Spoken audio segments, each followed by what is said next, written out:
ওই শুনছেন? আপনাদের কি বলতেছি, আপনাদের এই প্রিয় চ্যানেল থেকে আমি সাব্বির।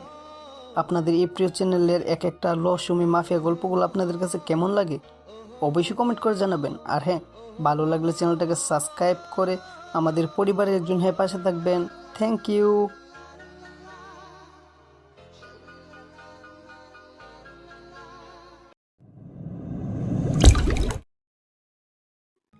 আজ আমাকে পাত্রপক্ষ দেখতে আসবে। আমি তো সেই মহা খুশি। আয়নার সামনে বসে সাজুগুজু করছি। এই নিয়ে 11টা বিয়ে ভেঙেছে, এবারেরটা ভাঙলে আর চলবে না। তাই আজ যেভাবেই হোক আমাকে সুন্দর লাগতেই হবে। আমি নীল রঙের একটা শাড়ি পরেছি। আয়নায় নিজেকে ভালো করে দেখে নিচ্ছি। চুলের ভাঁজ ঠিক করেছি, ঠোঁটে হালকা লিপস্টিক। মনে মনে ভাবছি আজ সব ঠিকঠাক হলে আমার জীবন নতুন পথে যাবে। ঠিক তখনই মা রুমে ঢুকলো। সায়রা, কই রে তুই? মুখে হাসি টেনে বললাম, দেখো তো মা, কেমন লাগছে আমাকে। পা থেকে মাথা পর্যন্ত ভালো করে দেখলো। ভ্রু কুঁচকে তাকিয়ে বলল, আম্মু। এসব কি? এত সেজেগুজে আছিস কেন? অবাক হয়ে বললাম আমি, আজ আমাকে পাত্রপক্ষ দেখতে আসবে তাই। মা আমার মাথায় আলতো চাপ দিল, রাগী গলায় বলল, তাতে কি হয়েছে, সব কিছু আগে আগে করে রাখাই তো ভালো, বুঝলে। বিকালে পাত্রপক্ষ এসেছে, কিন্তু আমি এখনো রুমে বসে আছি, কেউ ডাকছেই না। মানে বুঝলাম না, পাত্রকে আমাকে না দেখেই বিয়ে করে ফেলবে নাকি। ঘরের ভেতর পায়চারি করছি আর মনে মনে বলছি, না আর পারবো না রুমে থাকতে। এবার রুম থেকে বের হয়ে কিচেনে গেলাম, কারণ পাত্রপক্ষের সামনে তো আর খালি হাতে যাওয়া যায় না। খুব যত্ন করে শরবত বানিয়ে নিয়ে হাজির হলাম ড্রয়িং রুমে। মা বাবা আমাকে দেখে অবাক হলো। আমার বাবা মায়ের কানে কানে বলল, দেখছো তোমার মেয়ে কতটা নির্লজ্জ, সবার সামনে একা একা এসে হাজির। মা রাগি রাগি মুখ করে বলল, যেভাবে বলছো মনে হচ্ছে এটা আমার একার মেয়ে। তোমার মতোই হয়েছে, ঠিক বাপের স্বভাব, নির্লজ্জ। বাবা এবার হাসি মুখে বলল। আমার মেয়ে সায়রা। আমি সবাইকে চোখ তুলে একবার দেখে নিলাম। ছেলের বাবা মা, বোন, আরও 2টা ছেলে, কিন্তু কোনটা পাত্র সেটা বুঝতে পারছি না।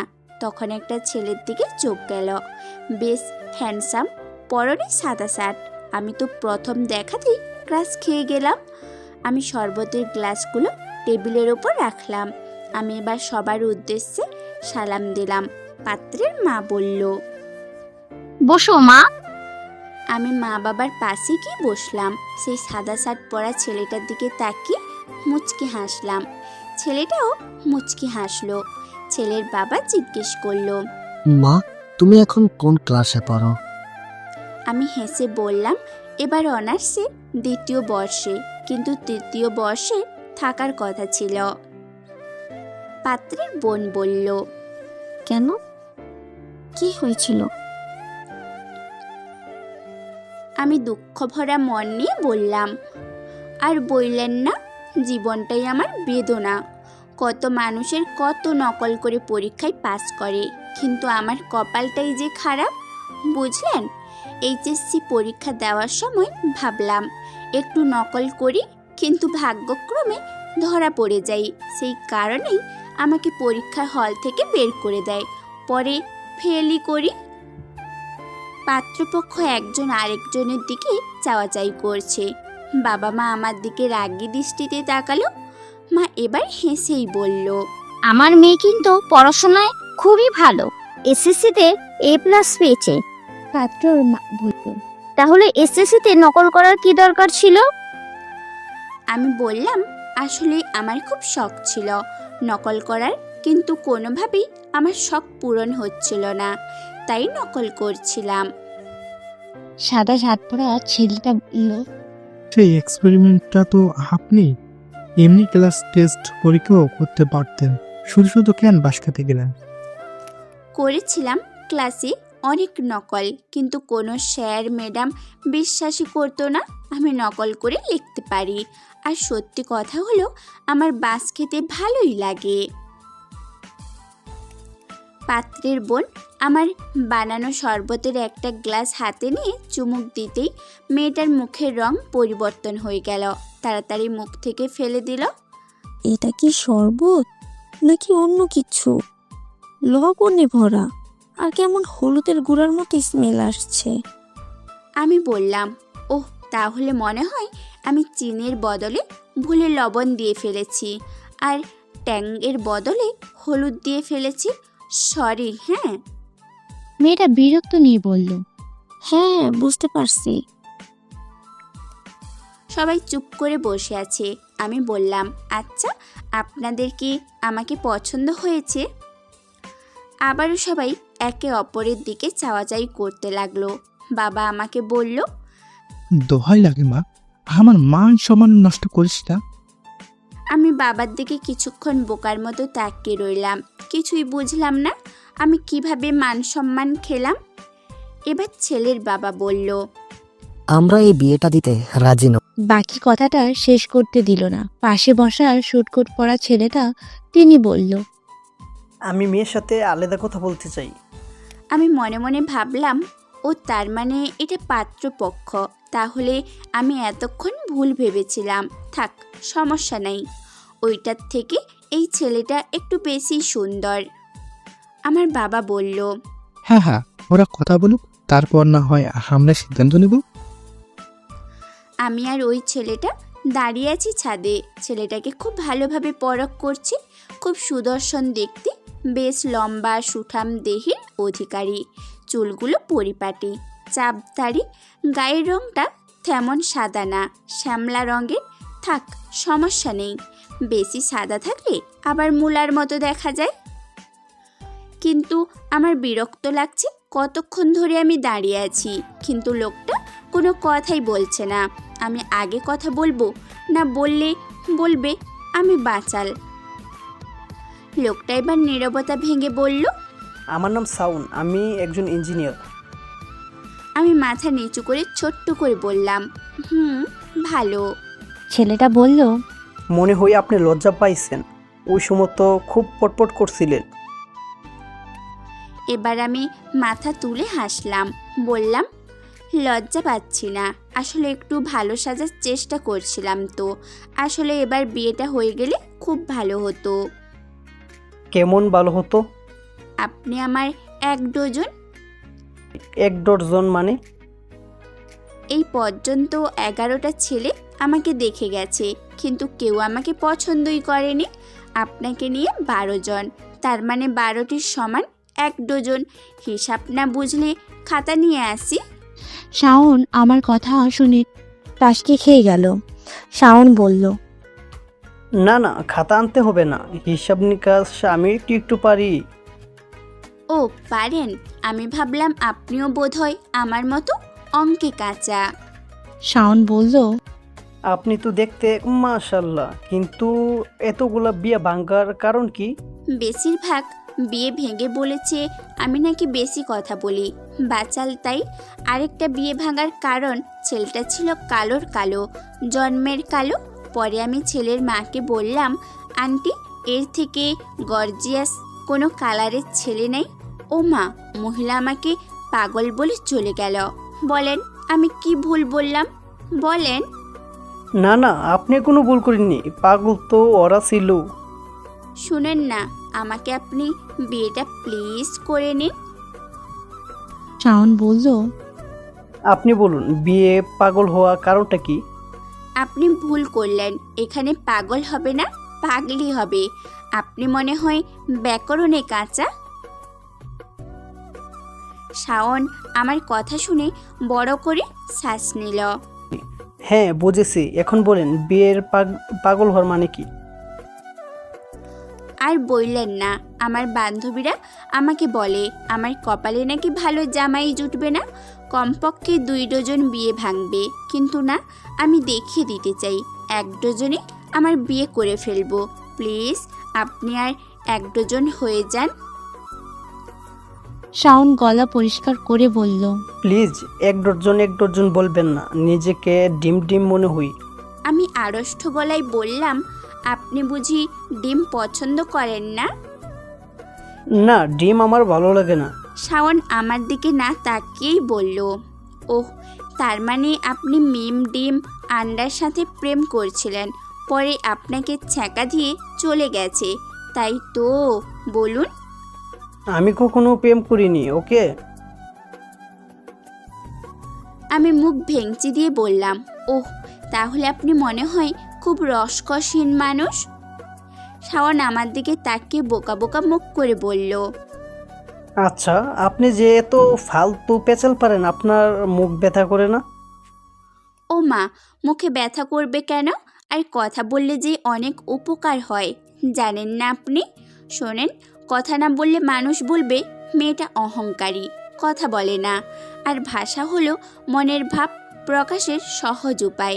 আপনি বলুন, আল্লাহ আমাদেরকে মুখ কেন দিয়েছে? অবশ্যই কথা বলার জন্য, তাই না? আচ্ছা, আপনার নামটা যেন কি, ভুলে গেছি। শাওন আমাকে থামিয়ে দিয়ে বলল। আমি মুখে হাত দিয়ে বললাম, আল্লাহ গো, এই বেটা দেখি স্মৃতিশক্তিরও সমস্যা আছে। তবে সমস্যা নেই, বিয়ের পরে মাথাটা গাছের সাথে ধাক্কা খাওয়ালে ঠিক হয়ে যাবে। শাওন আমার কথা শুনে চোখ বড় বড় করে বলল, গাছের সাথে ডাকা মানে? পাগল হয়ে গেছেন নাকি? ঠিক আছেন তো? আরে, আপনি জানেন না, বাংলা সিনেমাতে স্মৃতিশক্তি হারিয়ে গেলে কোনো কিছুতে মাথার ধাক্কা লাগালেই সব মনে পড়ে যায়।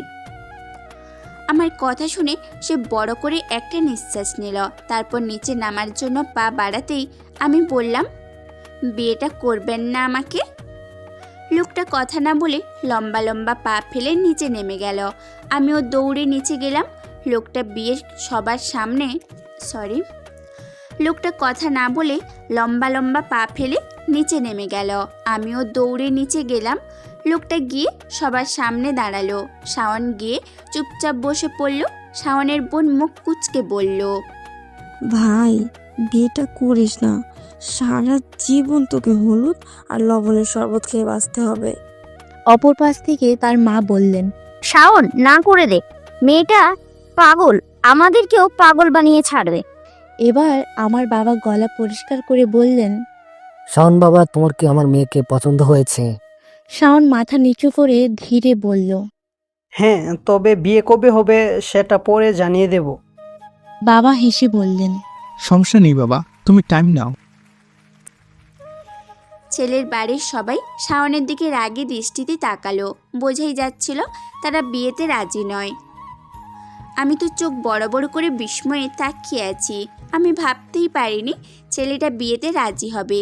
আল্লাহ গো, আমি তো এই লোকের কথা শুনেও ক্রাশ খাচ্ছি।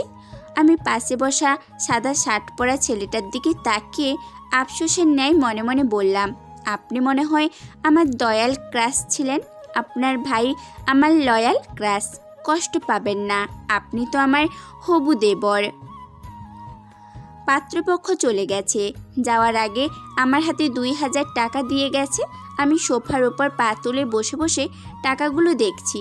মা বাবা আমার দিকে কেমন করে তাকিয়ে আছে। আচ্ছা, তোমরা বলো তো, মাত্র 2000 টাকা কেন দিল? একটু বেশি দিতে পারতো, তাই নয় কি? মা আমার দিকে তাকিয়ে রাগী গলায় বলল, তোকে যে 2000 দিয়েছি এটা তো 14 গোষ্ঠীর ভাগ্য, বুঝলি? এবার বাবাও সাথে যোগ করলো, ছায়রা, তুই কি একটু ফোন কথা বলতে পারিস না? এই বিয়েটা ভেঙে গেলে আমার মান সম্মান যাবে। তোর জন্য প্রত্যেকটা বিয়ে ভেঙে যায়। মা বলল। তুই এত লজ্জাহীন কেন রে? বাবা মায়ের দিকে ফিরে বলল, হবে না, লজ্জাহীন হয়েছে তো। তোমার মতনই, যেমন মা তেমনি মেয়ে। মা আঙ্গুল তুলে বলল। খবরদার, উল্টাপাল্টা কথা বলবে না। আমি সরু চোখে মা বাবাকে দেখতে লাগলাম। না বাবা, এখানে আর থাকা সম্ভব না। এখন একটা ঝড় ঝামেলা হবে, আমি না থাকাই ভালো। আমি ধীর পায়ে রুমে চলে গেলাম। রুমের দরজা বন্ধ করে দিয়েছি। বাহির থেকে মা বাবার ঝগড়ার আওয়াজ আসছে। এটা কোনো ব্যাপার না, প্রতিদিন আমাকে নিয়ে একটা ঝগড়া বাড়িতে না হলে আবার আমার পেটের ভাত হজমই হয় না। সোফায় বসা শাওনের ফ্যামিলির মা বাবা ভাই বোন। শাওনের মা বলল, তোকে আমি বললাম সোজা না করে দিতে, তবু কেন না করলি না তুই? মেয়েটাকে একদম পছন্দ হয়নি আমার। শাওন এবার সোজা হয়ে বলল, আগে সাইরাকে ভালো করে চিনে নেই। কেন পছন্দ হয়নি? মেয়েটা কি পঙ্গু, নাকি মেয়েটা কালো, মেয়েটা কি নিচু? তাহলে কি নিয়ে সমস্যা তোমাদের? মেয়েটা একদম পাগল, দেখলি না? আমাদের সামনে যা মন চায় তাই বলছিল। না মা, তোমরা কখনো ওকে পাগল বলতে পারো না।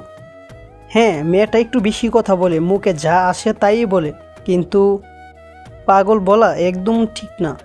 পাশ থেকে শাওনের ভাই শুভ্র বলল, হ্যাঁ মা, ভাইয়া কিন্তু ঠিকই বলেছে, মেয়েটা এমনিতে সব দিকেই সুন্দর। আমার কাছে তো অনেক ভালো লেগেছে। শাওনের মা রেহানা বেগম রেগে উঠে গেলেন। যাওয়ার আগে বললেন, তোদের যা মন চায় তাই কর, আমি কিছু বলবো না। শাওনের বোন বলল, ভাই, তুমি সারার সাথে একদিন কোথাও ঘুরতে যাও, তাহলেই বুঝবে মেয়েটা কেমন। শুভ্র বলল। ভাইয়া সাদে তোমাকে কি কি বলেছিল মেয়েটা? শাওন উঠে গেল, বলল, থাক, তোদের আর শুনতে হবে না, পরে পাগল হয়ে যাইতে পারিস, ঠিক নাই? আমি হাতে ফোন নিয়ে বসে আছি। বাবার মোবাইল থেকে ছেলের নাম্বার এনেছি চুরি করে। এখন মন চাচ্ছে কল দিতে, কিন্তু কি না কি মনে করে। কখন থেকে ঘরে একা বসে আছি, মুখ বন্ধ করে কারোর সাথে কথা বললে হয়তো ভালো লাগতো। দিলাম কল আমার বান্ধবী ঝিনুকের নাম্বারে। একবার কল হলো কিন্তু ধরলো না। আবার দিলাম কল, এবার কল ধরলো। ওপাশ থেকে কল ধরে ঘুম ঘুম কণ্ঠে বলল, কে আপনি? আমি বিরক্ত হয়ে বললাম, তোর জামাই শালি। ঝিনুক আবারও বলল, এসব কি বলছেন? মেয়ের কণ্ঠ আমার জামাই হয় কিভাবে? আমি বিরক্ত নিয়ে বললাম, আমি সাইরা। ঝিনুক বলল, ও, তুই কেন কল করছিস? এখন কয়টা বাজে দেখছোস? রাত 12টা পার হয়ে যাচ্ছে, আমার ঘুমটা ভেঙে দিলি কেন? আমি বললাম, রাখ তোর ঘুম, আগে খবরটা তো শোন। আজকে আমাকে দেখতে আসছিল। আমার কথা শেষ করতে দিল না। তার আগেই বলল, তুই ছাগল শালি, ছেলে আমাকে ভীষণ পছন্দ করেছে, বুঝলি? তুই মনে হয় নেশা করেছিস সায়রা, জাগিয়ে ঘুমা। তোর মতো মেয়েরে কোনো মুরগি বিয়া করবে? আমি রাগে বললাম, অপমান করবি না বলে দিলাম, যা তোকেই সবার প্রথম দাওয়াত দিব। এবার কল রাখ আর তুই ঘুমা। বলেই কল কেটে দিল ঝিনুক।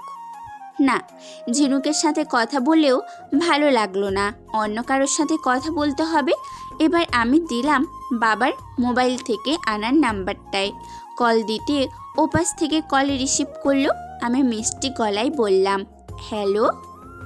ওপাশ থেকে বলল, কে আপনি? আমি বললাম, আজ আমাকে পাত্রী হিসেবে দেখে গেলেন, আমি সেই মেয়ে। ওপাশ থেকে কোনো কথা শোনা গেল না। আমি আবার বললাম, আপনাকে প্রথম দেখেই আমার ভীষণ পছন্দ হয়েছে, প্রথম দেখাতেই আমার মন চুরি করেছেন আপনি। ওপাশ থেকে শুধু কাশির শব্দ শোনা গেল। বলল, আস্তাকুল্লাহ মিন জালিক। থামো মা, আমি শাওনের বাবা। আমি হতবাক হয়ে গেলাম। তাড়াহুড়ো করে বললাম, নাউজুবিল্লাহ, তবা তবা, আস্তাগফিরুল্লাহ, মাফ করবেন শ্বশুর আব্বা। কল কেটে দিলাম। আল্লাহ গো, আবারও মিস্টেক। এবার আর আমার কপালে মনে হয় বিয়েই নেই। শাওন ঘুমিয়েছিল। হঠাৎ নিচে ড্রয়িং রুম থেকে চেঁচামেচির আওয়াজ আসতে লাগলো। ঘুম ঘুম চোখে উঠে বসলো। মোবাইলে তাকিয়ে দেখলো 12টা 23 বাজে। নিচে তার বাবা মায়ের তর্কের শব্দ ভেসে আসছে। বিরক্ত হয়ে শাওন বিড়বিড় করলো, এত রাতে চেঁচাচ্ছে, ঝগড়া নাকি? বাবা মায়ের তো ঝগড়া হই না তাহলে? রুম থেকে বের হয়ে দ্রুত পায়ে নিচে নেমে এলো। শাওনের মা রেহানা বেগম বললেন, ওগো, সত্যি করে বলো, মেয়েটা কে ছিল? মোজাসমিল সাহেব বিরক্ত স্বরে বললেন। আর কতবার বলবো আমি বলতে পারবো না? শাওন এগিয়ে এসে বলল, কি হয়েছে তোমাদের? এত রাতে চিল্লাচ্ছ কেন? এমন সময় শুভ্র আর শাওনের বোন শুভা এসে হাজির হলো। তাদেরও একই প্রশ্ন। কি হয়েছে? রেহানা বেগম কাঁপা গলায় বললেন, আল্লাহ গো, এই বুড়ো বয়সে এসে যে এই দিন দেখতে হবে ভাবিনি।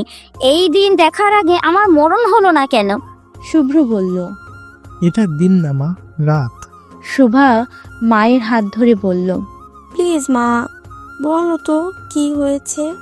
রেহানা বেগম গম্ভীর মুখে বললেন, রাত 12টার সময় তোর বাপের ফোনে কোনো মেয়ে কল দিয়েছিল। আমি জিজ্ঞাসা করেছি কে কি বলছে, কিন্তু তোর বাপ কিছুই বলছে না। সবাই অবাক হয়ে তাকিয়ে আছে মোজাসমেল সাহেবের দিকে। শুভ্র ধীরে বলল। এসব কি বাবা? মোজাসমেল গলা কষে বললেন। রিয়ানা, ছেলে মেয়ের সামনে এভাবে কেন বলছো? শাওন এবার বলল। তাহলে বাবা সব বলে দাও, তাহলেই তো শেষ। মোজাসমেল বুঝলেন আর লুকিয়ে লাভ নেই। তিনি ধীরে বললেন। কলটা আসলে আমাকে করেনি, করেছিল শায়নকে। রেহানা বেগম রাগে গর্জে উঠলেন। লজ্জা করে না নিজের দোষ ছেলের ঘাড়ে চাপাতে? মোজাসমেল সাহেব ধীরে বললেন। সায়রা কল করেছিল, ভেবেছিল আমি শাওন। রেহানা বেগম রাগ মাখা স্বরে বললেন। এটাই তো আগে বললেই তো হতো। কি বললো ওই পাগলি মেয়েটা? মোজাসমেল সাহেব কিছুক্ষণ চুপ করে রইলেন, যেন বলার জন্য সময় নিচ্ছেন। সবাই কৌতূহল নিয়ে তাকিয়ে আছে। শেষে মাথা নিচু করে বললেন। আপনি কি আমার প্রথম দেখাতে ভীষণ ভালো লেগেছে? আপনি আমার মন চুরি করেছেন, এটাই বলছে। এবার সবাই থতমত খেয়ে গেল। শুভ্র আর শুভা তো মাটিতে গড়াগড়ি খেয়ে হাসতে লাগলো।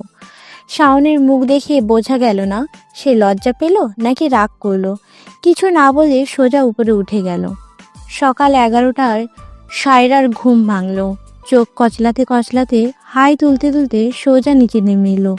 আমাকে এই বাড়িতে কাজের লোকের সম্মানটাও দেওয়াই হয় না। আমি একমাত্র রাজকন্যা, তবুও রুমে কেউ এক কাপ চাও দিল না।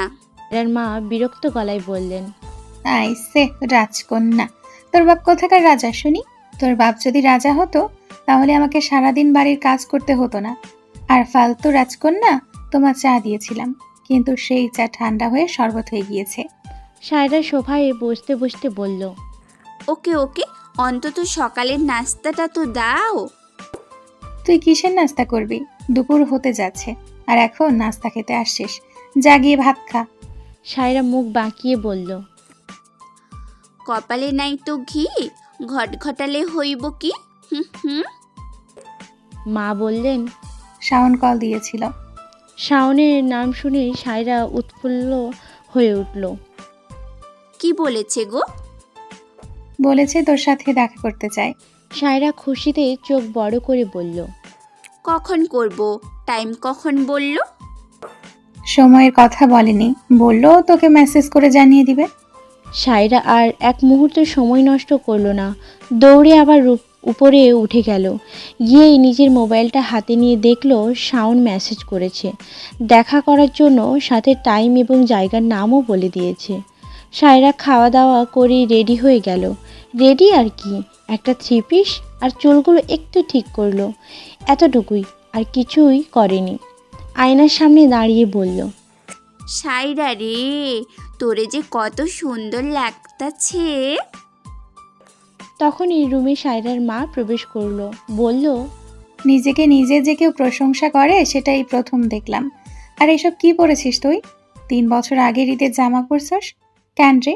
তোর কি জামা কাপড় আর নেই? আর মুখটার মাঝে একটু ক্রিম মাখতে পারতি। সায়রা বলল।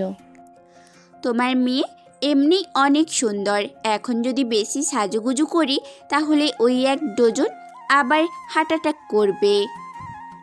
মা ঘুরকুচকে বলল। 1 ডজন আবার কি? আরে 1 ডজন মানে 12টি, এখনো হিসাব বোঝো না? মা সায়রার দিকে রাগী দৃষ্টিতে তাকিয়ে আছে, বলল। না বুঝি না, আল্লাহ সব বুদ্ধি তোরেই দিছে। আর একদম উল্টাপাল্টা কিছু করবি না, বলে দিলাম। সায়রা বাঁকা চোখে চেয়ে হাসলো তার মায়ের দিকে, বলল। তোমার মেয়ের মতো ভালো মেয়ে একটাও খুঁজে পাবে না, বুঝছো? বলেই সায়রা বের হয়ে গেল। রিক্সা করে যাচ্ছে সায়রা, সাথে তার বেস্ট ফ্রেন্ড ঝিনুক। ঝিনুক বলল, আমাকে নেওয়ার কি খুব দরকার ছিল? তোরা কথা বলবি বল, আমাকে কেন শুধু শুধু কষ্ট করাচ্ছিস? সায়রা বলল, তুই আমার একমাত্র বেস্ট ফ্রেন্ড, তোকে না নিলে এই দুনিয়া অশুদ্ধ হয়ে যাবে। হ্যাঁ বেস্ট ফ্রেন্ড, তাও আবার ব্ল্যাকমেল করা বেস্ট ফ্রেন্ড। ঝিনুক হলো একটা শান্তশিষ্ট মেয়ে, না পছন্দ করে বেশি কথা বলতে আর না দুষ্টামি। ঝিনুককে একটা ছেলে গোলাপ দিয়ে প্রপোজ করেছিল, সেই প্রপোজ একসেপ্ট করেনি, কিন্তু সেটার ছবি উঠিয়ে রেখেছিল সায়রা। সে ছবি এডিট করে ছেলেটার জায়গায় ঝিনুককে বসিয়ে দিয়েছিল, মানে বুঝিয়েছিল ঝিনুক ওই ছেলেটাকে প্রপোজ করেছে। সেই ছবি ঝিনুককে দেখিয়ে সায়রা বলেছে, যদি আমার সাথে বেস্ট ফ্রেন্ড না করিস তাহলে পুরো ভার্সিটিতে দেখিয়ে দেব, আর বড় কথা হলো আমি তোর মা বাবাকে দেখিয়ে দেব। বেচারি ঝিনুক সেই থেকে এই পাগলি সায়রার পেঁচাতে পড়েছে। রিক্সাটা গিয়ে থামে একটা রেস্টুরেন্টের সামনে। তারা দুজন নেমে ভেতরে গিয়ে দেখলো সাউন্ড নেই। সায়রা বলল, এইসব লোকেদের আমার ভালো লাগে না, সময়ের মূল্য নেই এদের কাছে। ঝিনুক বলল, জি, তোকে কয়টায় আসার কথা বলেছিল? সায়রা বলল, বিকেল 4টায়। ঝিনুক রাগে দাঁত খিচিয়ে বলল, এই গাদি, সেটা আগে বলবি না? এখন দুপুর 1:30 বাজে।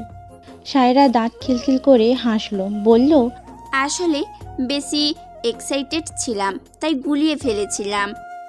আল্লাহ গো আল্লাহ, তুমি আমারে এরকম একটা গরু কেন দিলাম? ইচ্ছে রাস্তায় কুকুরও ভালো আছে। সায়রা বলল, শুক্রিয়া আদায় কর, আমার মতো একজনকে পেয়েছিস। ঝিনুক কাঁদো কাঁদো মুখ নিয়ে বলল, হ্যাঁ তুই ঠিক বলছিস, এত শুক্রিয়া আদায় করছি যে এখন আমার খুশিতে কাঁদতে মন চাচ্ছে। টিস্যু এনে দিব? ঝিনুক বলল, দোহাই লাগে বোন, মুখটা একটু বন্ধ করে রাখ। এসব অসম্ভব কথা বলিস না, চল যাই। ঝিনুক সরু চোখে বলল, কোথায় যাব? এখানে বসে লাভ নেই, চল পাশের একটা পার্ক আছে সেখানে বসে ঘুরে আসি। ঝিনুক বলল, যেতে পারি, তবে সেখানে গিয়ে কোনো ঝামেলা বাঁধাবি না। তারা দুজন পার্কে ঢুকে গেল। চারিদিকে ছেলে মেয়ের জোড়া ছাড়া কিছুই দেখতে পাচ্ছে না। সায়রা বলল, জেনুক, এখানে খুব বেশি সবুজ ঘাস ছিল, কিন্তু আজ কম কম লাগছে, তাই না? ঝিনুক বলল, হ্যাঁ ঠিকই বলছিস, কিন্তু কেন? আসলে এখানে মানুষ রূপে কবুতরের জোড়াগুলো আসে, তারা সব ঘাস খেয়ে ফেলেছে। ঝিনুক সায়রার দিকে তাকিয়ে বলল, এসব অদ্ভুত কথা পাস কোথায় তুই? আমার মস্তিষ্কে 4-5টা ডেলিভারি ম্যান আছে, তারা এসে আমার হাতে দিয়ে যায়। ঝিনুক বিরক্ত নিয়ে বলল, তোর সাথে কথা বলা মানে ফালতু। অনেকক্ষণ ধরেই তারা হাঁটছে পার্কে, আর সায়রা ফালতু বকবক করে যাচ্ছে। সায়রা এবার বলল, দোস্ত, আমার এভাবে না আর ভালো লাগছে না, কিছু একটা করতে হবে, বুঝলি তো? দোহাই তোর কিছু করিস না, তোর কিছু করা মানে আবার বিপদ। সায়রা বলল, আইডিয়া, কোনো বিপদ হবে না, দেখ কি করি। বলেই সায়রার সামনে গাছের নিচে বসে প্রেম করতে থাকা ছেলে মেয়ের দিকে গেল। গিয়েই সায়রা কাঁদো কাঁদো মুখ করে ছেলেটাকে বলল, ওগো, তুমি আমার সাথে কেন এমন করলে? মেয়েটা উঠে বলল, আপু, আপনার কি হয়েছে? তুমি আমার সাথে 15 বছর প্রেম করে বিয়ের স্বপ্ন দেখি আরেকটা মেয়ে নিয়ে পার্কে? ছিছি। মেয়েটা ছেলেটার দিকে তাকিয়ে বলল। পলাশ, মেয়েটা যা বলছে তা কি সত্যি? ছেলেটা বলল, বাবু বিশ্বাস করো, সব মিথ্যা কথা, এই মেয়েটা মিথ্যা কথা বলতেছে। সায়রা কাঁদার অভিনয় করে বলল, আপনার প্রমাণ চাই, দাঁড়ান প্রমাণ দিচ্ছি।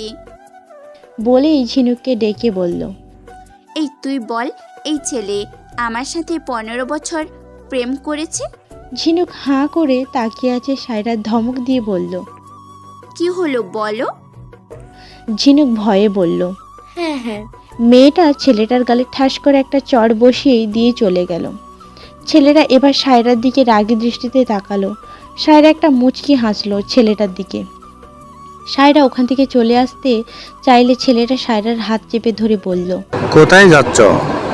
তুমি আমার প্রেমটা ভাঙলে, এবার তোমাকে আমি বিয়ে করব।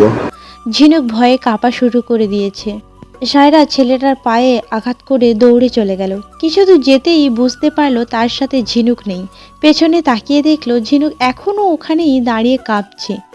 সায়রা আবারও দৌড়ে গিয়ে ঝিনুকের হাত ধরে দৌড়ে চলে আসলো।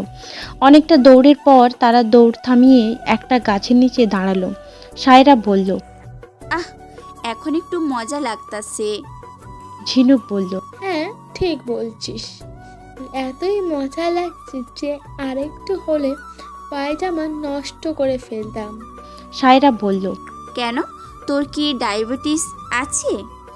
ঝিনুক কাঁদো কাঁদো মুখ করে মাথায় হাত দিয়ে বলল, আমি পারি না, আর পারি না, আমি কেন মারি না, আজ রাইলো কি মোরে চিনে না। রেস্টুরেন্টের টেবিলে বসে আছে সায়রা ও শাওন। সায়রা বারবার অস্থির দৃষ্টিতে অন্য টেবিলের দিকে তাকাচ্ছে যেখানে ঝিনুক বসে আছে। কিছুক্ষণ পরেই সায়রা ভ্রু কুঁচকে শাওনকে বলল, আপনি যে আপনার ভাইকে নিয়ে আসবেন সেটা আগে থেকে কেন বলেন নাই? শাওন বিস্মিত হয়ে বলল। কেন, আমার বাইকে নিয়ে এসেছি, তাহলে আপনাদের কি সমস্যা? সায়রা তৎক্ষণাৎ উত্তর দিল, সমস্যা মানে? কিন্তু খুব বড় সমস্যা। দেখুন, ওই যে আপনার ভাই আর ঝিনুক একই টেবিলে বসে আছে। এখন যদি হঠাৎ কিছু একটা মনে হয় তখন তো মহা বিপদ হবে, তাই না? শাওন বিরক্ত হয়ে বলল, কিছু একটা হবে মানে কি সায়রা? কথা কিন্তু বুঝে শুনে বলেন আপনি। সায়রা একটু ইতস্তত করে বলল, মানে আমি বলতে চাইছি, ঝিনুককে আমার মোটেও বিশ্বাস নেই। এখন যদি আমার দেবর মানে আপনার ভাইকে আমার নামে খারাপ কিছু বলে দেয় তখন তো আমার বিষয়টা আর হবে না, সব কিছু ভেস্তে যাবে। শাওন হাঁ করে তাকিয়ে রইল। এই মেয়েকে আর কি বলবে সে? তখনই সায়রা মুচকি হেসে বলল, হাঁ করে থাকবেন না, মাছি ঢুকে যাবে মুখে। বলেই টেবিল থেকে হঠাৎ উঠে দাঁড়ালো সায়রা। শাওন অবাক হয়ে বলল, কোথায় যাচ্ছেন? আপনি বসে থাকেন, আমি একটু গোয়েন্দাগিরি করে আসি। সায়রা ধীর পায়ে হেঁটে গিয়ে ঝুঁকে পড়ল ঝিনুকদের টেবিলের কাছে। পেছন থেকে মনোযোগ দিয়ে শুনতে চাইল ঝিনুক কি বলছে, কিন্তু তখনই ঝিনুকের চোখে পড়ল সায়রা। কি রে সায়রা, এখানে কি করিস? সায়রা জোর করে এক চিলতে অবহেলা হাসি দিয়ে বলল, কিছু না, তোরা কথা বল, আমি যাচ্ছি। বলেই সায়রা দ্রুত আবার ফিরে এলো নিজের টেবিলে। ঝিনুক বোকার মতো স্থির দৃষ্টিতে তাকিয়ে রইল তার পিছু। সায়রা এসে আবারও বসলো। শাওন কৌতূহলী হয়ে জিজ্ঞেস করলো, কি করছিল ঝিনুক? আপনার নামে কি বদনাম করছিল? সায়রা দাঁত বের করে খিলখিল করে হাসলো। আরে না না, আমি কি খারাপ মেয়ে নাকি যে আমার নামে বদনাম করবে? শাওন এবার গম্ভীর হয়ে প্রশ্ন করলো, গতকাল আপনি আমার বাবার মোবাইলে কল দিয়ে যা তা বলেছেন কেন? সায়রা নির্বিকার ভঙ্গিতে উত্তর দিল, যা তা তো বলিনি, আমি শুধু আমার মনের অনুভূতি জানিয়েছিলাম, কিন্তু আমি তো বুঝিনি সেটা আমার শ্বশুর মশাইয়ের নম্বর। আবারও সায়রা জিজ্ঞেস করলো, আপনি কি আমাকে বিয়ে করবেন বলে সিদ্ধান্ত নিয়েছেন? শাওন কিছু বলবে তার আগেই সায়রা মিষ্টি হেসে বলল, থাক, বলতে হবে না, আমি জানি আপনি আমাকেই বিয়ে করবেন। কিছুক্ষণ শাওন বোকার মতো অবাক চোখে তাকিয়ে রইল সায়রার দিকে। মনে হলো যেন পৃথিবীতে প্রথমবারের মতো এমন অদ্ভুত আবার মিষ্টি মানুষকে দেখলো। তারপর একটু থেমে কণ্ঠ নরম করে প্রশ্ন করলো, আপনার জীবনের স্বপ্ন কি? সায়রা হেসে উঠল। সে হাসিতে ছিল সরলতার ঝিলিক আর চঞ্চলতার খুনসুটি। আমার জীবনের বর্তমানে মূল লক্ষ্য হলো একটা বিয়ে করা, বিয়েতে ধুম তারকা সাজুগুজু করা, এরপর 15 থেকে 20টা বাচ্চা নিয়ে একবারে কোলাহলময় সংসার বানানো, আর শেষের লক্ষ্য হলো জামাইয়ের মাথা খাওয়া। শায়ন কফি খাচ্ছিল। সায়রা শেষ কথা শুনে হঠাৎ কাঁদতে কাঁদতে প্রায় দম বন্ধ হয়ে যাওয়ার উপক্রম হলো। একটু পরে নিজেকে সামলে নিয়ে সে আবারও ধীর কণ্ঠে বলল। আপনি কখনো প্রেম করেছিলেন? সায়রা ছোট্ট করে বলল। হুম। সায়ন আবার বলল। তাহলে মনে হয় ছেলেটা আপনার বেশি কথা করার কারণে চলে গেছে, তাই না? সায়রার মুখ থেকে হঠাৎ করেই হাসি উধাও হয়ে গেল। শাওন অবাক হয়ে তাকিয়ে রইল। সে তো কখনো সায়রাকে এভাবে মন খারাপ করতে দেখেনি। যখনই দেখেছে সায়রা সবসময় হাসি খুশি মুডে থাকে। শাওন ধীরে বলল। আপনি কি আমার কথাতে কষ্ট পেয়েছেন সাইরা? সায়রা মাথা নেড়ে বলল। না না, আপনার কথায় কিছু মনে করিনি। আসলে জানেন, সকল মানুষের মনের ভেতরে লুকানো কিছু কষ্ট থাকে যা তাদের ভেতর থেকে পাল্টে দেয়, মেরে ফেলে। এভাবে আগের সত্তাকে জন্ম দেয় এই নতুন সত্তা। শাওন আগ্রহ নিয়ে সামনে ঝুঁকে বলল। তাহলে কি আপনার মনেও এমন কিছু লুকানো আছে যেটা আপনাকে বদলে দিয়েছে, ধরে এক অন্য মানুষ বানিয়েছে? সায়রা কিছুক্ষণ চুপ করে রইল, তারপর চোখ নামিয়ে দীর্ঘ নিঃশ্বাস ফেলে বলল। শাওন আবারও বলল। যদি বলতে কোনো অসুবিধা না হয় তাহলে বলেন। সায়রা ধীরে ধীরে বলতে শুরু করলো। তখন আমি ক্লাস 9-এ পড়তাম। ওই বয়সে আবেগটাই বেশি ছিল। তখন আমি ক্লাস 9-এ পড়তাম। ওই বয়সে আবেগটাই বেশি ছিল। মজা করতাম, গল্প করতাম, তবে এখানকার মতো ছিলাম না। সবসময় লিমিটেড থাকতাম। ঝামেলার মাঝে আমাকে খুঁজে পাওয়া যেত না। ওই সময়ে জীবনে প্রথম ছোঁয়া, প্রেমের ছোঁয়া আসে। ছেলেটার নাম ফাহিম, পড়তো ক্লাস 10-এ। ভীষণ ভদ্র আর ভালো ছেলে। মনে হয়েছিল আমাকে প্রথমেও যখন প্রপোজ করে আমি অ্যাকসেপ্ট করিনি, কিন্তু পরে রাজি হয়ে যায়। আমাদের সম্পর্কটা তখন খুব সুন্দর ছিল। কিছুক্ষণ থেমে মাথা নিচু করে রইল সায়রা। শাওন নরম গলায় জিজ্ঞেস করলো। তারপর কি হয়েছিল? সায়রা ঠোঁট কেঁপে উঠল।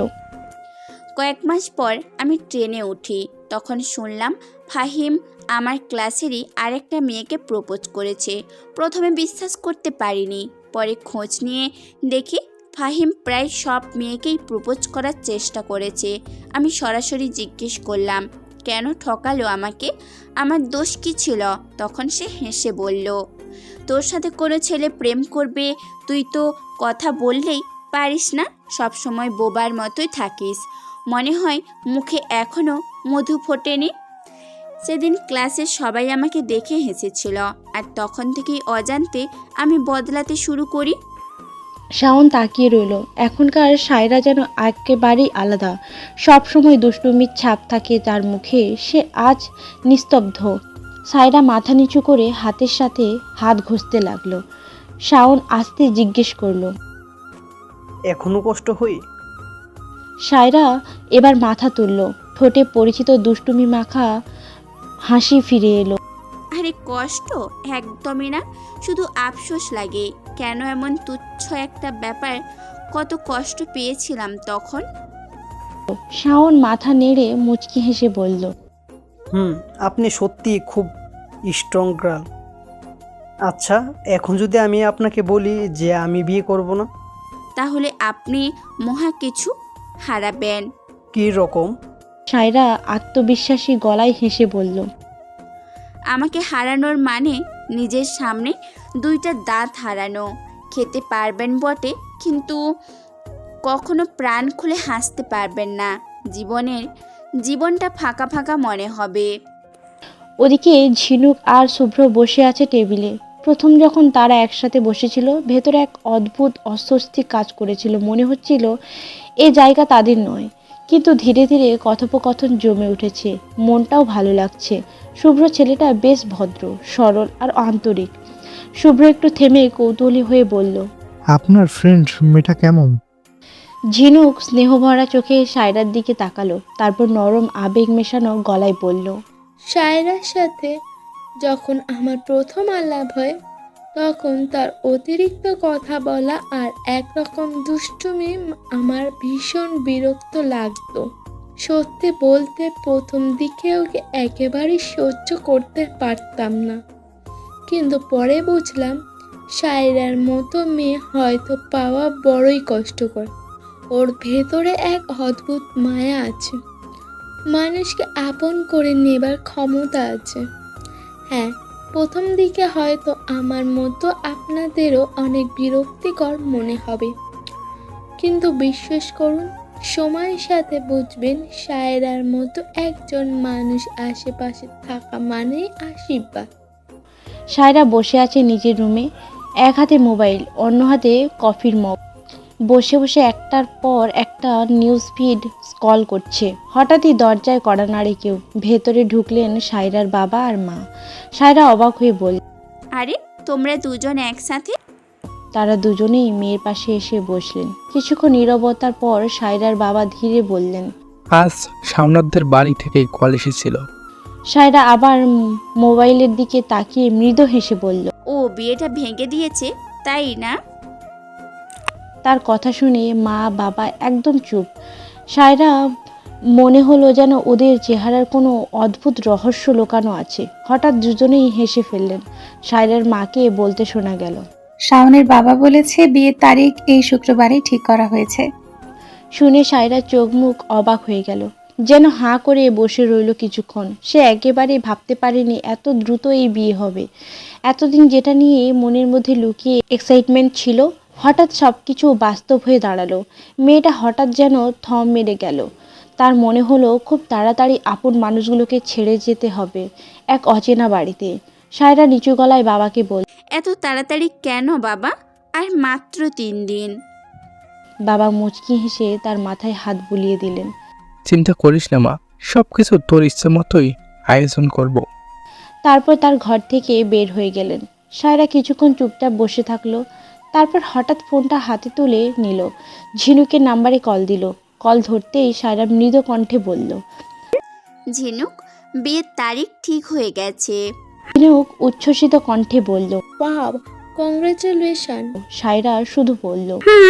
ঝিনুক তার কণ্ঠ শুনেই টের পেল কিছু একটা গড়বড়। বলল, সায়রা, তোর কি মন খারাপ? সায়রা কোনো উত্তর দিল না, কিন্তু চুপ থাকায় অনেক কিছু বলে দিল। তখন ঝিনুক হেসে বলল, হ্যাঁ রে বোকা, মন খারাপ কেন করছিস? বিয়ে মানেই তো শুধু পরিবার ছেড়ে যাওয়া নয়, বিয়ে মানে সাজগোজ, উৎসব আর হাসি খুশির মুহূর্তের ছবি তোলা। সাথে সাথেই সায়রার মুখে ছোট্ট একটা হাসি ফুটে উঠল। সে বলল, তাই তো, আমার বিয়ের আসল উদ্দেশ্য হলো সাজগোজ করা। শোন, তুই কালকেই চলে আয়, বুঝলি? বলেই কল কেটে দিল সে। মুখে ছোট্ট এক রঙিন স্বপ্নের হাসি খেলে গেল। আজ সায়রার স্বপ্নের দিন, বিয়ের দিন। জিরু খুব যত্ন করে সাজিয়ে দিচ্ছে তাকে। লাল টুকটুকে লেহেঙ্গা, হাত ভর্তি চুড়ি, গলায় ভারী মালা, নলক, টিকলি, সব মিলিয়ে যেন রূপকথার রাজকন্যা। ঘর জুড়ে আতরের গন্ধ, বাইরে অতিথিদের কোলাহল, কিন্তু সায়রার মনে শুধু একটাই অস্থিরতা। ঝিনু কপালে ভাঁজ ফেলে বলল, আজ তোকে দেখে মনে হচ্ছে তুই বিয়েতে না, যুদ্ধক্ষেত্রে যাচ্ছিস। সায়রা মুখ ফুলিয়ে বলল, কখন আসবে? দেখতাম 1 ডজনকে জামাই সাজলে কেমন লাগে। ঝিনুক হেসে মাথা নেড়ে বলল, 1 ডজন নিয়ে বকবক বন্ধ কর, না হলে মানুষ ভাববে তুই সত্যিই পাগল। হঠাৎ সায়রা নরম স্বরে ঝিনুকের হাত ধরে বলল, ঝিনুক, আমার যে বিয়ে হয়ে যাচ্ছে, তোর কষ্ট হবে না? ঝিনুক চুপ করে তাকিয়ে রইল। ঝিনুক ঠোঁট কাঁপছে, চোখে এক অদ্ভুত মায়া। সায়রা আবার হেসে নিজের প্রশ্নের উত্তর দিল, দূর, আমি বা কি বলি? তুই তো চাইতিস আমি চলে যাই, যাতে তোর শান্তিতে থাকা হয়। আমার দুষ্টামির জন্য তুই অনেক বিপদে পড়েছিস, তাই না? ঝিনুকের চোখ ভিজে উঠল, কিন্তু মুখে সে তাচ্ছিল্য হাসি এনে বলল, আমি ভেবেছিলাম তুই মানুষের মনের কথা পড়তে পারিস, কিন্তু না, আমি ভুল ভেবেছিলাম। সায়রা খুব ভালো করেই জানে ঝিনুক যে তাকে শুধু ফ্রেন্ড না, বোনের মতো ভালোবাসে। তবুও সায়রা বলল, আমি চলে গেলে নতুন একটা শান্তশিষ্ট মেয়ে খুঁজে নিস। ঝিনুক এবার আগে বলল, এই তুই নিজেকে কি মনে করিস? তোর কি মনে হয় আমি তোর বেস্ট ফ্রেন্ড আছি তোর জোড়াজুড়িতে? আমি কি পারতাম না তোকে ইগনোর করে অন্য কারোর সাথে মিশতে? কেন কারোর সাথে মিশিনি বলতো? তোকে ভয় পেয়ে নাকি? সায়রা তাকিয়ে আছে ঝিনুকের মুখে। ঝিনুকের চোখে পানি টলমল করছে। আমার বোন নেই, সবাই বলে বোনেরা নাকি খুব দুষ্টুমি করে। আমি কখনো সেই অনুভূতি পাইনি, কিন্তু তোর সাথে ফ্রেন্ডশিপ হওয়ার পর বুঝেছি আসলে বোনের ভালোবাসা কাকে বলে। তোর দুষ্টুমিগুলো না দেখলে আমার ভেতরে মনে হয় কিছু হারিয়ে যাচ্ছে। ঝিনুকের কণ্ঠ ভারী হয়ে এসেছে, চোখ বেয়ে পানি গড়িয়ে পড়ছে। সায়রা এবার ঝিনুককে জড়িয়ে ধরল। ঝিনুকের শরীর ঝাঁকুনি খাচ্ছে। কান্নার সাথে সাথে সায়রা চোখ বেয়েও পানি পড়ছে। কত বছর পর মেয়েটা কাঁদছে কে জানে। সায়রা মনে নেই সে ঠিক কবে কেঁদেছিল। ঝিনুক এবার নিজেকে সামলে নিয়ে বলল, হয়েছে, আর কাঁদতে হবে না। আজকে তোর খুশির দিন, আজ নো কান্নাকাটি। বলেই সায়রার চোখ আবারও ঠিক করে দিল। তারপর আয়নার সামনে সায়রাকে বসিয়ে দিল। ঝিনুক গিয়ে সায়রার পেছনে দাঁড়ালো। ঝিনুক বলল, দেখ আমার বোনটাকে দেখতে কতটা সুন্দর লাগছে, কারণ নজর না লাগুক। সায়রা ঝিনুকের কপালে ছোট্ট করে একটা চুমু খেলো। তখনই একটি মেয়ে এসে বলল, জামাই এসে গেছে। সায়রা চোখে মুখে হাসি ফুটে উঠল।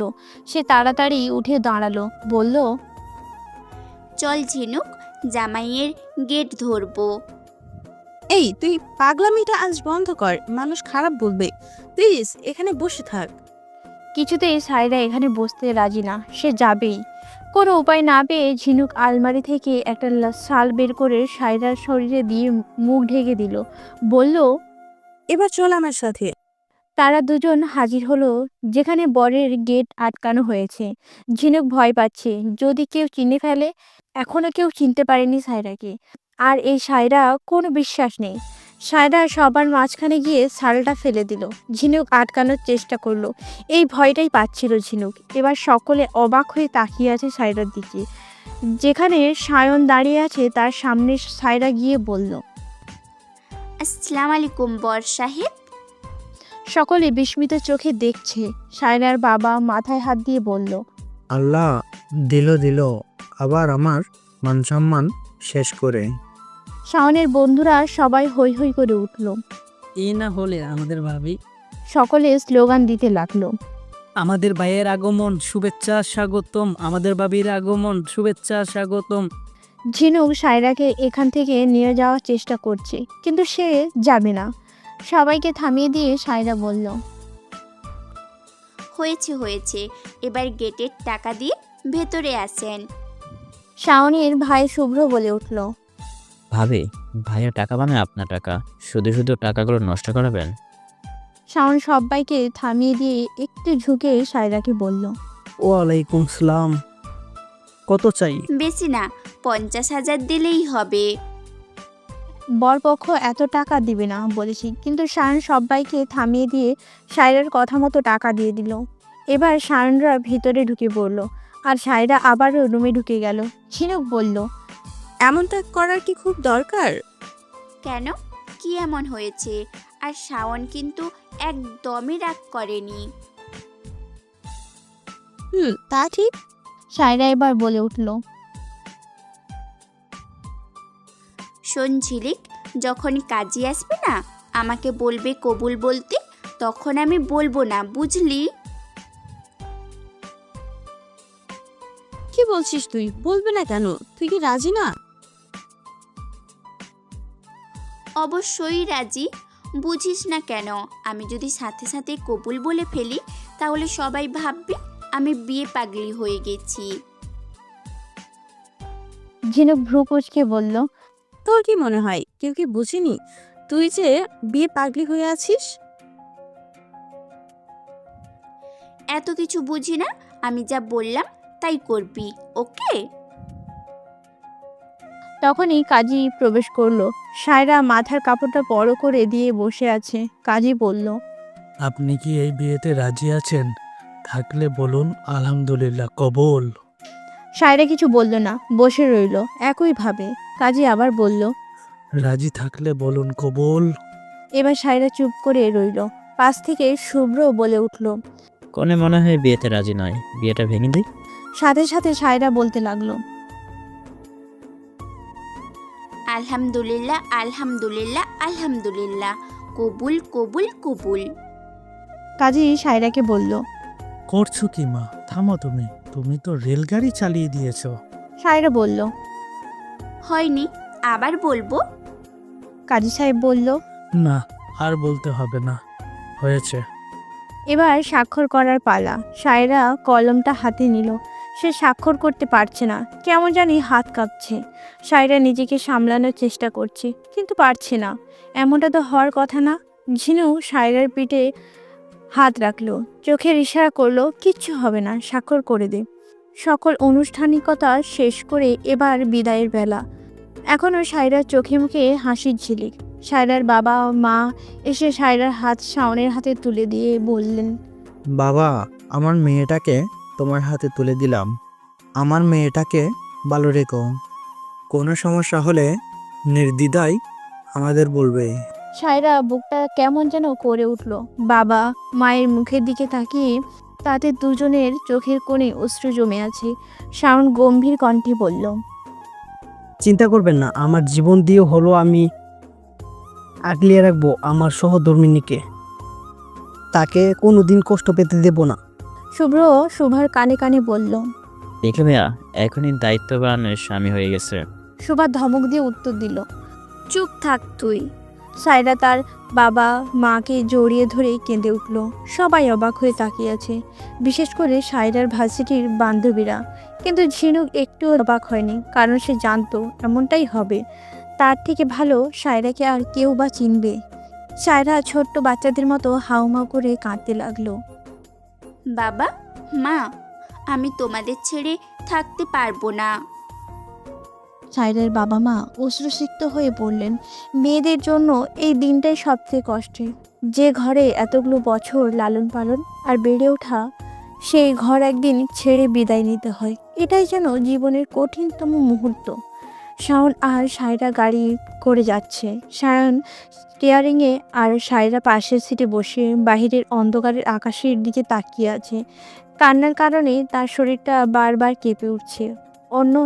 সকলে অন্য গাড়িতে, শুধু শাওন নিজের গাড়ি নিয়ে সায়রাকে সাথে নিয়ে যাচ্ছে।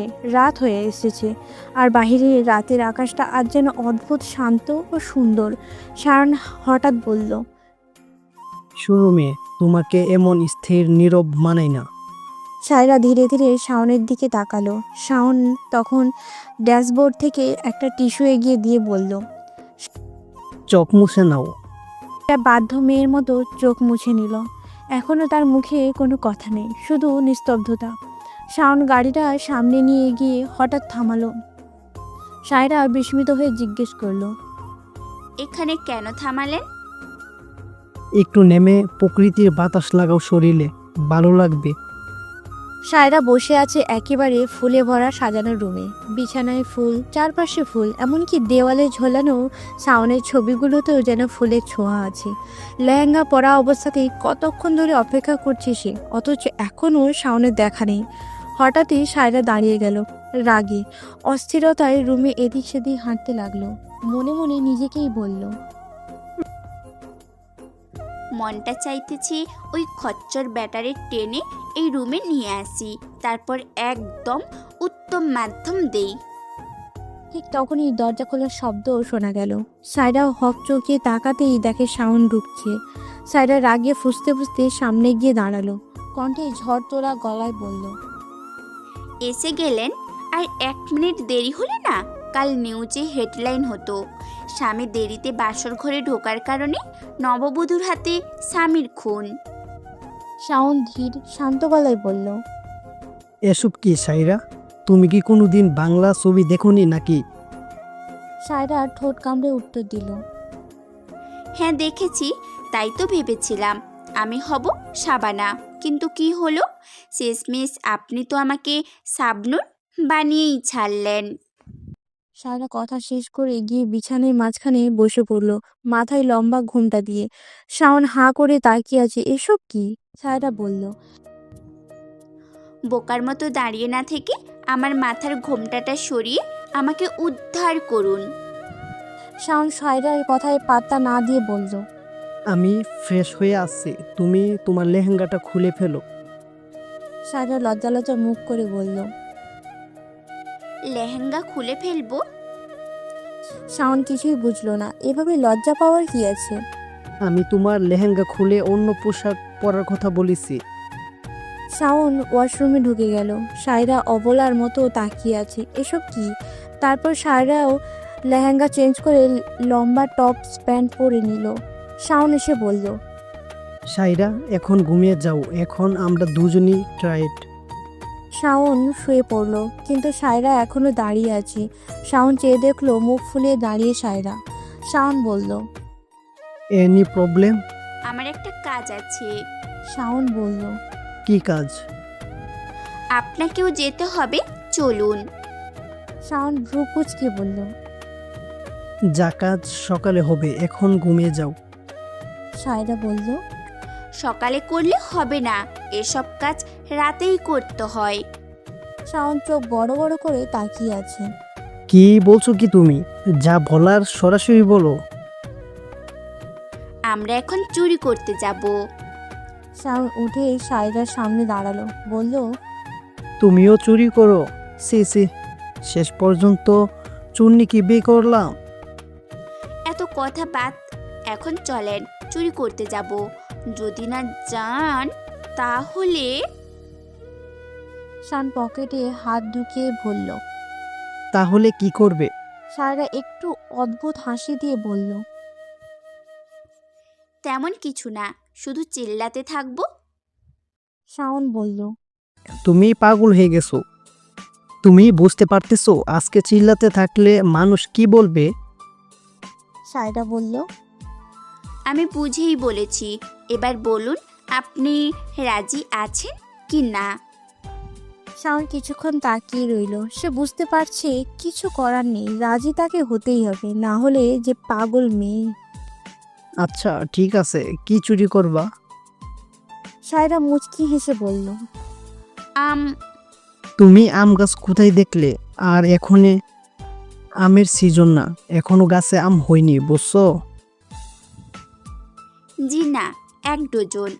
গাড়ি দিয়ে আসার সময় আপনাদের বাড়ির পাশেই যে বাড়িটা, সেই বাড়ির গেটের সাথেই আম গাছ আছে। তুমি না কাঁদতেছিলা, তাহলে এসব আম কখন দেখলা? এত কিছু আপনাকে ভাবতে হবে না, এখন চলুন যাই। শাওন আর সায়রা রাস্তা দিয়ে হেঁটে যাচ্ছে। সায়রা লাফাতে লাফাতে হাঁটছে। শাওন বলল, তুমি ব্যাঙের মতন লাফাচ্ছ কেন? সোজা হয়ে হাঁটো। আমি সোজা হয়ে হাঁটতেই পারি না, আপনার কোনো সমস্যা? হুম। ও, তুমি যদি প্রতিবন্ধী হও তাহলে সমস্যা নেই। সায়রা রাগে তাকিয়ে রইল। সায়রা বলল, আপনাকে কলেজের একটা কাহিনী শোনাই। শাওন কোনো কথা বলল না। সায়রা শাওনের উত্তরে আশায় না থেকে বলল, কলেজে পড়াকালীন আমি আর ঝিনুক চুরি করতে গিয়েছিলাম। অবশ্য ঝিনুককে আমি জোর করেই নিয়ে গিয়েছিলাম। কলেজের পাশেই একটা বাড়ি ছিল, বাড়িতে শুধু একটা মহিলা থাকতো, তার ছেলে মেয়ে সবাই বিদেশে থাকতো। ঘরের সামনেই একটা লিচু গাছ। আমি আর ঝিনুক চুরি করার জন্য বাড়িতে ঢুকে লিচু পাড়ছিলাম। তখনই মহিলা দেখে নিয়ে ঝাড়ু নিয়ে দৌড়ে আসে। আমি তো দেওয়াল টপকে বেরিয়ে আসি, কিন্তু ঝিনুক সেখানেই ছিল। পরে মহিলা ঝিনুককে না মেরে ঘরের সব তালা বাসন ধুয়ে তারপর ছেড়েছিল। বলেই সায়রা হাসতে শুরু করলো। শান পকেটে হাত ঢুকিয়ে হাঁটছিল, বলল, বেচারা ঝিনুক। তারা চলে আসে সেই বাড়ির সামনে। সায়রা বলল, দাঁড়ান, এটাই সেই বাড়ি। শাওন দেখলো আম গাছটা গেটের ওপারে। গেটের ওপরে উঠে তারপর আম পাড়তে হবে। শাওন বলল, বালু বউ আমার, চলো চলে যাই। তোমাকে বাজার থেকে যত আম মন চাই তত আম কিনে দেব। সায়রা শাওনের মুখ থেকে বউ ডাক শুনে লজ্জা পেল কিনা বোঝা গেল না। বলল,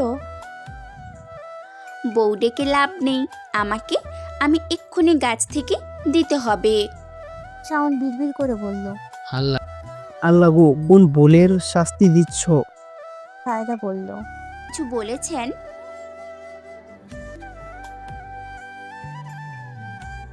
শান্তশিষ্ট একটা বউ পেলাম। সায়রা মুখ ভেঙচি কাটলো। শাওন গেট বেয়ে উঠে গেল। শাওনের বুক ধরপড় করছে। দুইটা আম পেড়ে উপর থেকে নিচে ফেললো। সায়রা তার ধরে নিল। তৃতীয় নাম্বার আম পাড়তে যাবে তখনই ভেতর থেকে কেউ বলছে, এটা কে রে এখানে? বলে লাইট নিয়ে লোকটা এদিকেই আসছে। শাওন বুঝে পাচ্ছে না সে কি করবে। সায়রা বলল, তাড়াতাড়ি নামুন, ধরলে কিন্তু আর রক্ষে থাকবে না। শাওন তাড়াতাড়ি নেমে গেল। ইতিমধ্যে দুজন লোক প্রায় গেটের কাছে। শাওন নামতেই সায়রা শাওনের হাত ধরে দৌড়ে যেতে লাগলো। পেছনে দারোয়ান বলল, এটা কে দাঁড়া বলছিস? কিন্তু ততক্ষণে শাওন সায়রা অনেকটা চলে গেছে। অনেকটা যাওয়ার পর তারা দুজন গিয়ে হাঁটুতে হাত দিয়ে ধমতে লাগলো। শাওন সায়রার দিকে তাকালো রাগের দৃষ্টিতে, আর সায়রা দাঁত খিলখিল করে হাসলো। নিচে ড্রয়িং রুমে মোজাম্মেল হোসেন সোফায় হেলান দিয়ে চা খাচ্ছেন, হাতে খোলা খবরের কাগজ। পাশে রান্নাঘর থেকে ভেসে আসছে রেহানা বেগমের কড়াই নেড়েচেড়ে রান্না করার শব্দ। তিনি সকালের নাস্তা তৈরিতে ব্যস্ত। অন্যদিকে শুভা আর শুভ্র প্রতিদিনের মতোই কোনো এক তুচ্ছ বিষয়ে তুমুল ঝগড়ায় লিপ্ত। এটা তাদের নিত্য নতুন ব্যাপার। ঠিক সেই সময় সবার দৃষ্টি চলে গেল সিঁড়ির দিকে। সায়রা নামছে সিঁড়ি বেয়ে ধীর পায়ে। গায়ে হালকা রঙের শাড়ি, মাথার খোলা চুলের দুপাশে বেয়ে ঝরে পড়ছে। শাড়ির কুচি এক হাতে ধরে নামছে, তবুও পায়ের নিচে বারবার আটকে যাচ্ছিল কাপড়। মনে হচ্ছিল যে কোনো মুহূর্তে শাড়িটা খুলে যাবে। সবাই অবাক হয়ে তাকিয়েও রইল, আবার অনেকেই মুচকে মুচকে হাসতেও লাগলো। মোজাম্মেল হোসেন একটু হাসি চেপে খবরের কাগজ টেবিলে রেখে উঠে গেলেন নিজের রুমে। শুভ্র এখনো কিছুই বুঝতে পারেনি, মোবাইল কানে নিয়ে ডুবে আছে। শুভা তখন হঠাৎ চোখ বড় বড় করে শুভ্রকে বলল, শুভ্র, তুই ঘরে যা। শুভ্র অবাক হয়ে তাকিয়ে বলল। কেন? এখন আবার কি হলো? শুভা তাড়াহুড়ো করে বলল, তোর হেডফোনটা ঘরে পড়ে আছে, গিয়ে নিয়ে আয়। শুভ্র বিরক্ত মুখে ঘরের দিকে হাঁটলো, আর শুভা তাড়াতাড়ি ছুটে গিয়ে সায়রাকে ধরে দিল নিচে নামতে। যদি ধরতো না এতক্ষণে হয়তো সিঁড়ি ভেঙে গড়াগড়ি খেত সায়রা। শুভা হেসে বলল, ভাবি, এত সুন্দর করে শাড়ি পরা কে শিখালো? আমাকেও একদিন শিখিয়ে দিও। সায়রা ঠোঁট ফুলিয়ে শিশু সুলভ ভঙ্গিতে বলল, বাড়িতে তো মাই পরিয়ে দিতেন, আমি কোনোদিন একা একা শাড়ি পরিনি। শুভা বলল, কেন? ভাইয়াকে বলতে পারলে না পরিয়ে দিত? এত লজ্জার কি আছে?